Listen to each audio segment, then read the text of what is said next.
La permaéconomie, c'est finalement pas autre chose que de la permaculture étendue et appliquée à l'ensemble des processus économiques.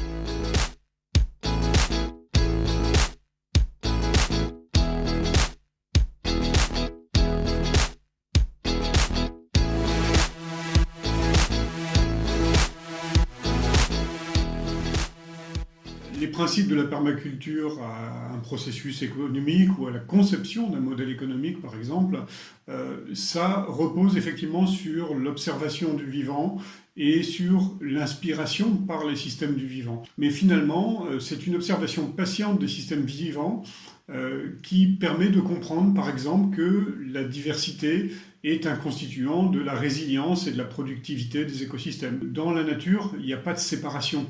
On intègre tout. Tout est intégré dans un même milieu. Or, nous, pour des raisons de rechercher en efficacité, rechercher en productivité, on a plutôt tendance à séparer, à cloisonner. On appelle ça la pensée réductionniste aussi. Donc finalement, on va se retrouver avec de l'agriculture très intensive, de la monoculture. On va faire pousser une essence, une plante sur des hectares. Ce qui peut être très productif de manière instantanée, mais ce qui à long terme va appauvrir les sols et va fragiliser quelque part ce système-là.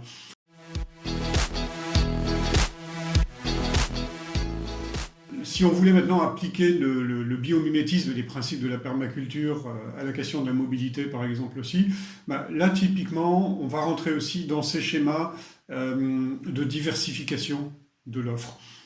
Dans un écosystème, chaque fonction est remplie par une myriade d'organismes. Et d'ailleurs, chaque organisme remplit plusieurs fonctions dans l'écosystème aussi. Et là, on est sur des principes qui vont bâtir la résilience, qui vont faire que l'écosystème va en permanence pouvoir s'adapter au changement, va s'adapter au rythme des saisons, et il n'y aura pas de rupture de fonctionnalité, puisque tout va continuer et les relais vont passer en permanence.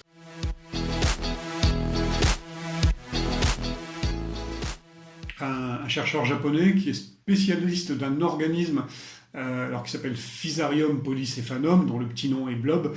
Et donc il s'est amusé, ce chercheur, M. Toshi, à placer à l'emplacement sur une carte en vert de l'emplacement de Tokyo un blob, un petit blob, et puis des flocons d'avoine dont il raffole à l'emplacement des différentes villes qui étaient dans la périphérie de Tokyo.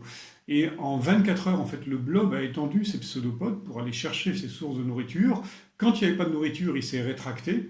Et donc, au bout de 24 heures, on voit quelque chose qui ressemble à un réseau routier ou ferroviaire, mais qui se trouve être beaucoup plus résilient, beaucoup moins redondant, et donc beaucoup plus efficace que finalement le réseau dont on a hérité après 150 ans de révolution industrielle.